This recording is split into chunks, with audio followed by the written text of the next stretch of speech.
नमस्कार दोस्तों।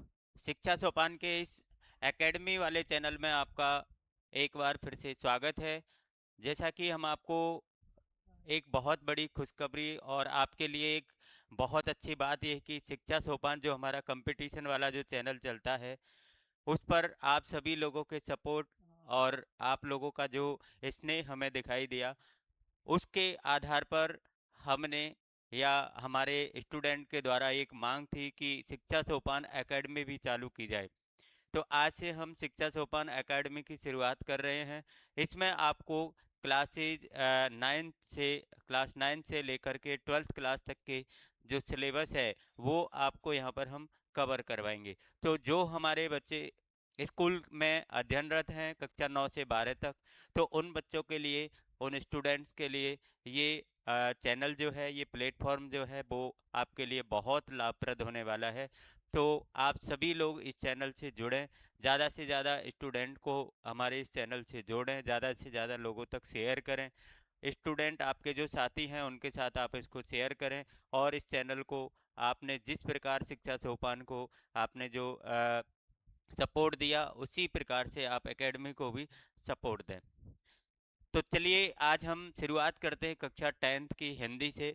और कक्षा 10th की हिंदी के अंदर सबसे पहले अपन को ये देखना है कि हमारे आरबीएसई बोर्ड जो हमारा है, माध्यमिक शिक्षा बोर्ड, उस बोर्ड के द्वारा आपको क्या सिलेबस दिया गया है और उस सिलेबस के अकॉर्डिंग आपको जो है वो अपनी पढ़ाई करनी है। क्योंकि हम क्या करते हैं कि हम पढ़ते हैं पढ़ते हैं पढ़ते हैं और बहुत सारा पढ़ लेते हैं, तो आपको ये पता नहीं होता है कि हमारा क्वेश्चन जो है वो कहाँ से कितने नंबर का या कैसे आने वाला है, या हमको क्या पढ़ना चाहिए क्या नहीं पढ़ना चाहिए। तो सबसे पहले हम यहाँ पर देखेंगे कि हमारे 26-27 जो अभी हमारा सेशन चल रहा है और बोर्ड की एग्ज़ाम जो आपकी 27 में होने वाली है, उसमें हमको कौन कौन सा सिलेबस और किस प्रकार से हमको पढ़ना है। तो सबसे पहले हमने यहाँ पर जो सिलेबस है, ये माध्यमिक शिक्षा बोर्ड राजस्थान अजमेर, इसकी जो साइट है उस साइट के पर ये सिलेबस जो है यहाँ पर आपका डला हुआ है, पाठ्यक्रम 2027 के नाम से। आप भी इसमें से 9वीं 10वीं 11वीं 12वीं, ये प्रवेशिका और ये उपाध्याय, आप इनमें से जो भी क्लास के अंदर हैं आप भी इसको अपने मोबाइल पर, कंप्यूटर, लैपटॉप, जो भी आपके पास सुविधा उपलब्ध है उस पर आप भी इसको डाउनलोड कर सकते हैं, आप भी इसको देख सकते हैं। ठीक है ना, किसी भी सब्जेक्ट का आप यहाँ पर देख सकते हैं। यहाँ पर हम जो है वो वो हिंदी का आज सिलेबस देखने वाले हैं कि हिंदी के अंदर आपको क्या आएगा। तो सबसे पहले तो प्रश्न पत्र आपका एक होता है, समय आपका 3.25 घंटे होता है। प्रश्न पत्र आपका 80 नंबर का होता है।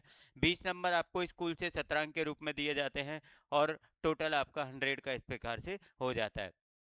तो सबसे पहले हमारा जो यहाँ पर है अधिगम क्षेत्र में आपको अपठित बोध, अपठित बोध का मतलब होता है आपको एक गद्यांश और एक पद्यांश ऐसा आएगा जो आपने पढ़ा नहीं हो, आपके सिलेबस में नहीं हो, आउट ऑफ सिलेबस, ये आपका गद्यांश और पद्यांश होता है। इसको अपन अपठित बोध कहते हैं। ये आपका 12 अंकों का आता है, मतलब आपको एक गद्यांश आएगा एक पद्यांश आएगा, प्रत्येक 6 नंबर का होगा। तो 12 नंबर आपके यहाँ पर आएंगे। रचना, रचना का मतलब होता है, रचना से संबंधित टॉपिक अपन आगे इसमें पढ़ेंगे कौन कौन से टॉपिक है। रचना का मतलब जैसे आपका निबंध है, आपका पत्र लेखन है, और एक आपका संक्षिप्तीकरण और पल्लवन जो है आपके सिलेबस में जोड़ा हुआ है। पहले आपका विज्ञापन था, विज्ञापन इस समय हटा दिया गया है। व्यावहारिक व्याकरण आपकी 10 नंबर की आएगी। रचनात्मक आपकी 14 नंबर की आएगी। पाठ्य पुस्तक आपकी दो हैं, क्षितिज और कृतिका। तो क्षितिज आपकी 33 नंबर की है और पुस्तक कृतिका जो है वो आपकी 11 नंबर की आएगी। इस प्रकार से आपका जो ये डिवाइजेशन है अंकों का वो आपका होता है।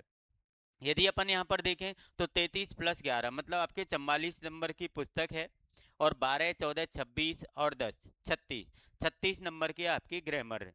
ठीक है ना, जिसमें आपका अपठित बोध है, रचनात्मक व्याकरण है और व्यवहारिक व्याकरण है।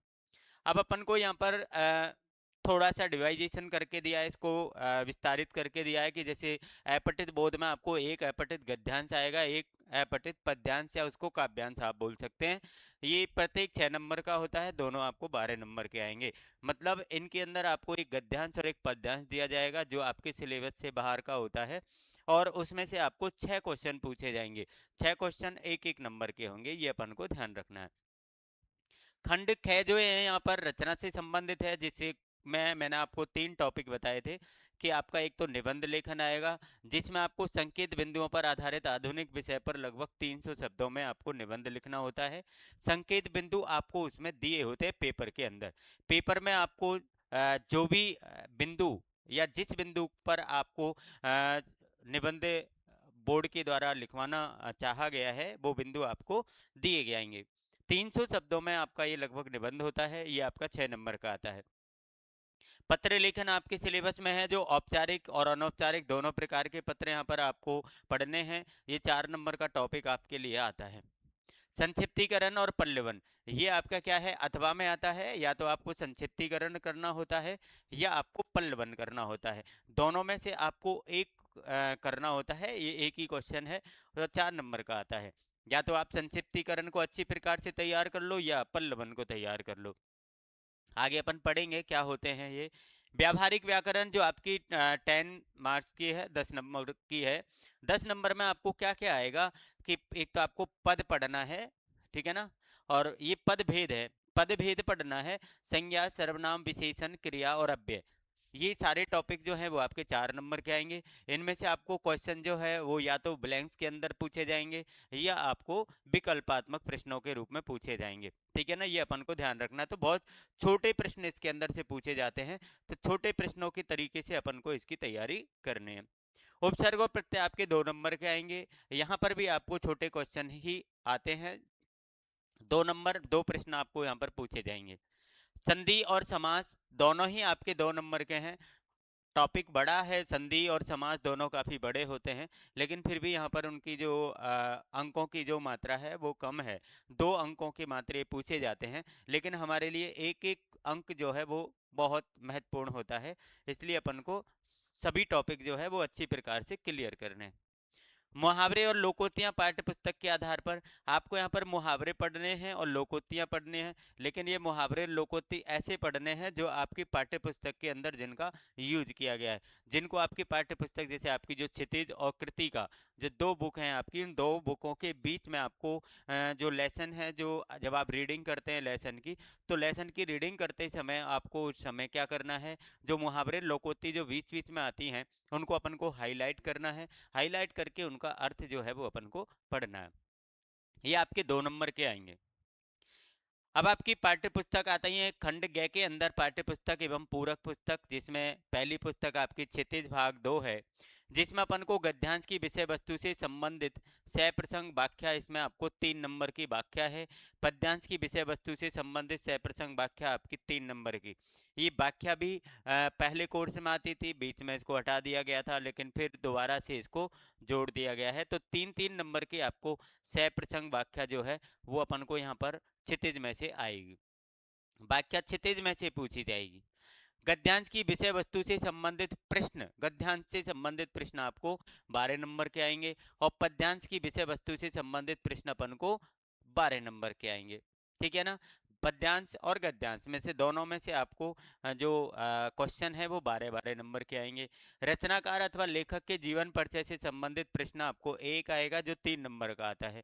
आपको चाहे वो गद्य का लेखक है चाहे वो पद्य का है, पद्य और गद्य दोनों के आपको एक जो है लेखक अथवा रचनाकार, इनमें से इसका एक कवि परिचय अपन को लिखना होता है, जो 3 नंबर का आपका आता है। अब बात करते हैं अपन कृतिका पुस्तक की, जो आपकी 11 नंबर की है। इसमें 11 नंबर में क्या आता है, ये पुस्तक की विषय वस्तु से संबंधित प्रश्न आपको पूछे जाते हैं 11 नंबर के।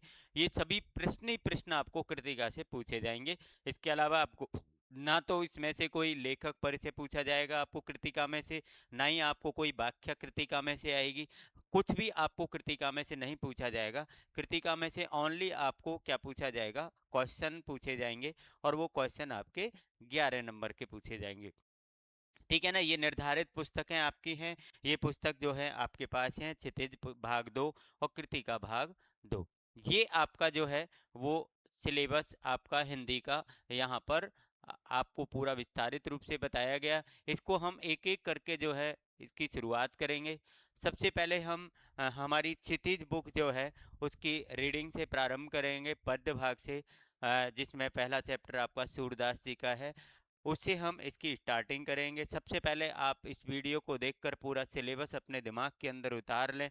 और आपको पता है आज 15 जुलाई है, और 15 जुलाई कहने का मतलब हमारे पास लगभग 2 महीने का समय जो है वो व्यतीत हो चुका है। 1 अप्रैल से हमारा सेशन शुरू हुआ था, आज 15 जुलाई आपकी हो गई, तो 1 अप्रैल से 16 मई तक आपका सेशन चला था, 1.5 महीने और 15 दिन, ये 2 महीने आपके व्यतीत हो चुके हैं। तो हम जल्दी से जल्दी अब हमारी जो सिलेबस है उसको कंप्लीट करें। और आप टारगेट बना लें, नवंबर में आपकी हाफ ईयरली एग्ज़ाम होने वाले हैं, तो आप अक्टूबर तक अपना पूरा सिलेबस जो है वो कंप्लीट कर लें, जिससे कि शुरुआत नवंबर में आप एक बार उसको रिवाइज कर सकते हैं और इसके बाद आसानी से आप अपनी परीक्षाएं दे सकते हैं। तो चलिए, आज हमारे सिलेबस के अंदर आपको पूरा हिंदी का सिलेबस बताया गया। नेक्स्ट वीडियो में अपन जो है फर्स्ट चैप्टर क्षितिज बुक का हम पढ़ने वाले हैं। उसमें सबसे पहले हम रचनाकार जो सूरदास जी हैं उनका कवि परिचय पढ़ेंगे। इसके बाद में हम उस चैप्टर की रीडिंग करेंगे, चैप्टर की व्याख्या करेंगे, या चैप्टर को हम एक्सप्लेन करेंगे। ठीक है ना? तो आप पढ़ते रहिए, चैनल को सपोर्ट करिए और ज़्यादा से ज़्यादा लोगों तक शेयर करिए। Thank you.